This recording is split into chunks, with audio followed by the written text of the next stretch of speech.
John, finally fight week. Yes, sir. You've been giving props to Stipe for his legacy in the heavyweight, but you're very favored in the betting odds. So how does it make you feel? Oh, it feels great. It's great to be the favorite in the fight.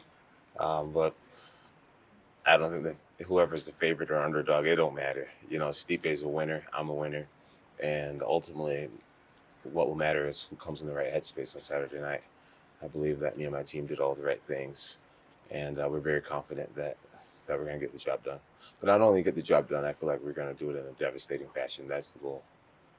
If you do it in a devastating fashion, obviously he wants to see more of you. You spoke this week about preferring Pereira over Aspinall for a legacy fight. But how are you feeling? Like, is this going to be a decision you're going to take once the fight is done, or is something that you're going to take a couple of weeks to think about it, or how are you feeling about your next fight or your next move? Yeah. Right now, the goal is just to get through Stipe Miocic. Stipe is the best fighter ever, and I feel like I just got out of a press conference a minute ago, and the whole conversation was talking about what am I going to do next.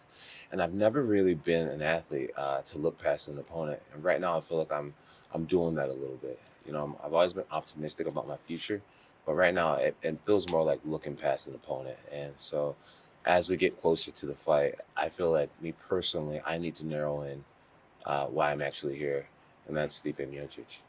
Is this a little bittersweet though? Because like you've been away from the octagon for so long, and then you're coming to face like the greatest heavyweight of the division, and then thinking maybe about retiring, practicing your mind what you're gonna say after. It is a little bittersweet. It's I won't call it bittersweet. Right now, it's just sweet. You know, I try to just take it all as it comes. You know, I haven't prepared any type of speech or anything like that. I just try to embrace every moment of it. You know, like a lot of fighters don't like to do the media. I don't mind doing the media. You know, I know one day that I'll miss talking to all you guys. So I just try to enjoy it. That's where I'm at now. You know, I try to enjoy my teammates, my coaches, and my team. I try to enjoy you guys and the whole process. I really enjoy not cutting weight and just getting to eat whatever I want. Fight week, that's a lot of fun, and uh, and I'm just gonna take it as it comes. You know, including the fight. You know, just focus on the fight, and we'll just see how that goes. It could be an absolute war. I may end up going to the hospital, or I may walk away without even breaking a sweat. We don't know how it's gonna happen, but just embracing all of it.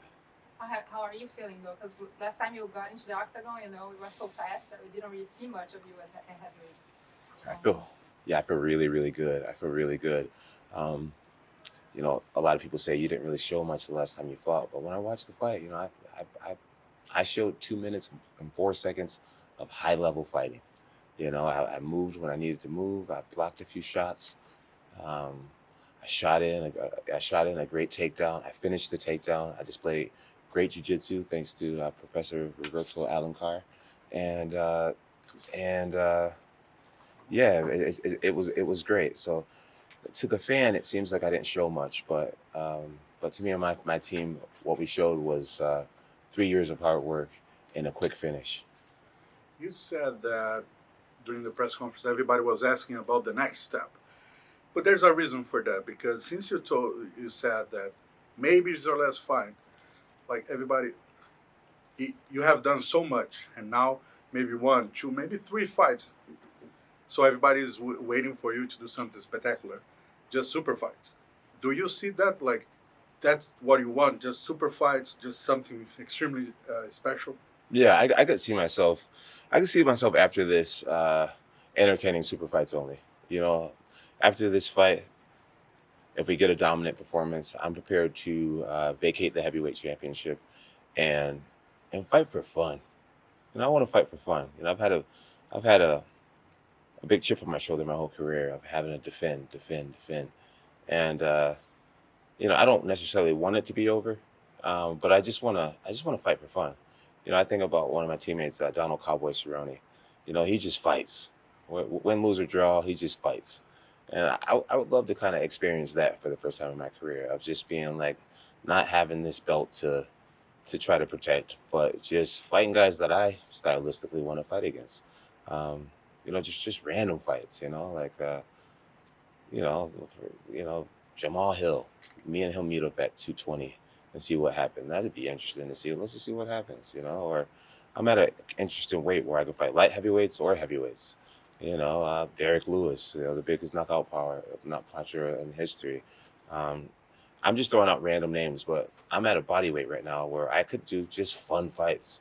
And that's what I want to do. I want to do fun fights for me, not necessarily for the fans, but for me. And, let's see if Dana allows me to do that or not. But yeah, do you agree that some people say that, like, you are looking for fun fights? Nowadays, it's kind of hard to find the proper fun fight for you because your name did achieve such huge name, and maybe there is no other names, especially in the heavyweight division, that are as huge. So that's why you were saying Jamal or Alex. I'm from Brazil, so Alex Pereira. Yeah. He's from Brazil, but he's a 205er. You know what I mean? Yeah. Do you think maybe heavyweight there's a lack of big names right now? No.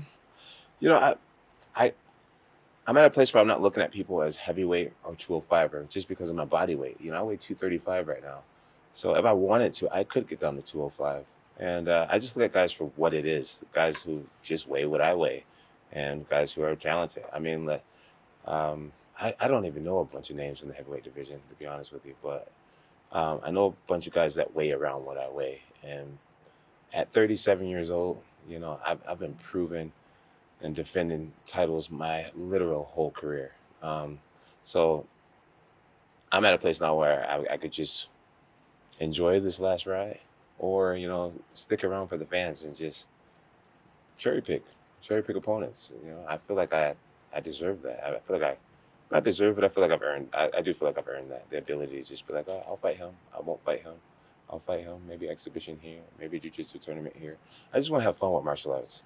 It doesn't have to be all or nothing, the way it has been. Pessoal, seguinte, a Stipe preparou uma promoção imperdível para você na semana do UFC 309. Se você apostar no Main Event ou no Co-Main Event, você pode até dobrar o valor da sua aposta.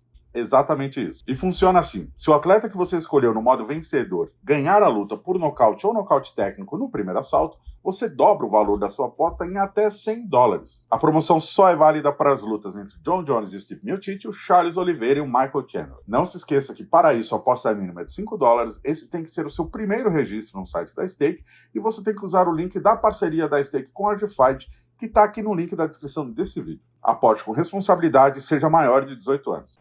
Alex is also 37, or he's going to be 37 soon. Mm-hmm. He weighs around 230, 235. So you see that happening like a catch weight, That type of fight makes sense to me. Yeah, that fight definitely makes sense based on our age and our weight. It makes sense, But it don't even have to be. It don't even have to be all about age, Weight plays a factor too. And my body's getting older. I have injuries that I don't disclose. People don't know what I feel like when I get out of bed in the morning, and yeah, so I just want to start taking care of me and doing what's right for me, what's fun for me.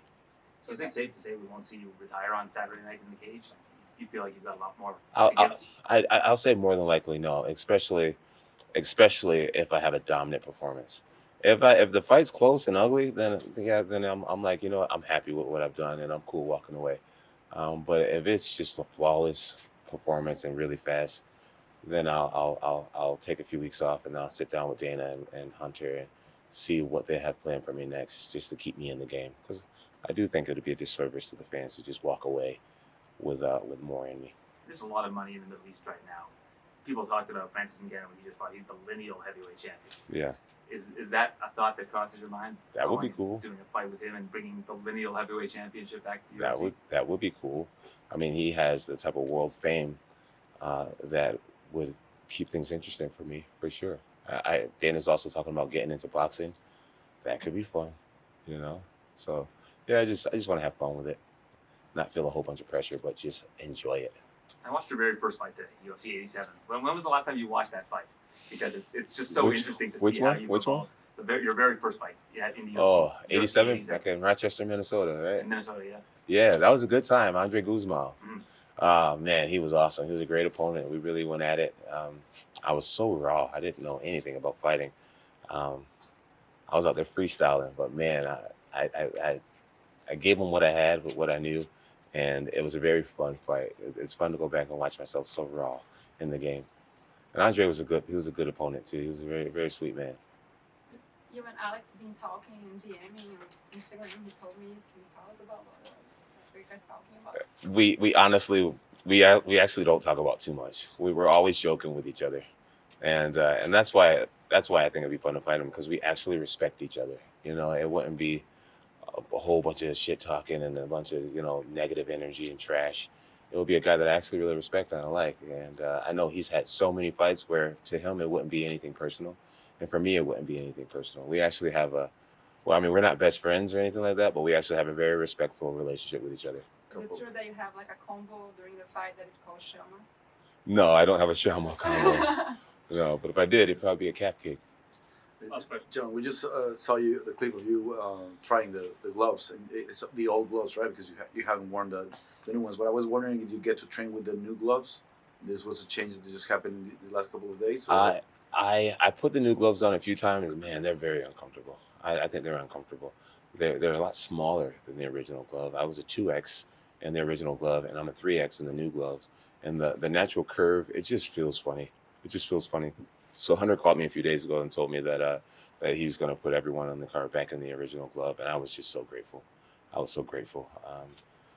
Most of the guys on this card are veterans, and we all are used to a certain feel, and to give us all that feeling again, I'm very grateful for it. It's pretty much open your request, like no, this was not my request. No, this was brand new news to me just a few days ago.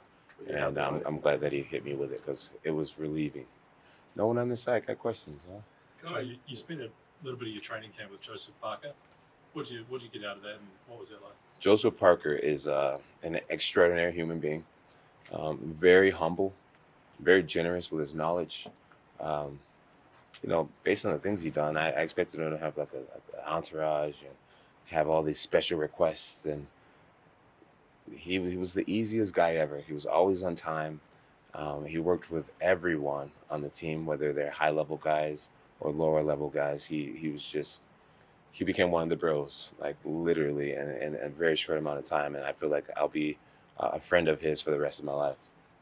You said earlier that you know, for a rare time that you might have been looking past Stipe. Why do you think that was? Well, I just feel like I haven't been looking past Stipe at all. You know, me and my team have been focused on this fight for about 7 months.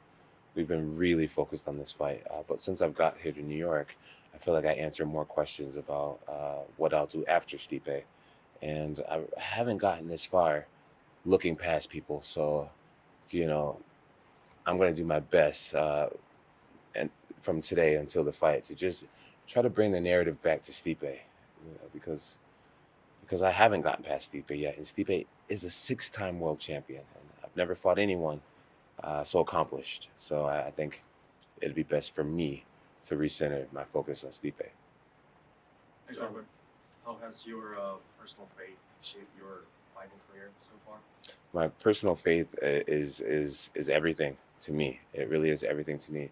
All fighting aside, man, without my Lord and Savior Jesus, I don't know if I even still be alive, if I'm being honest with you. It's everything to me. It's everything to me. I don't even know how more I can explain it. It's literally my everything.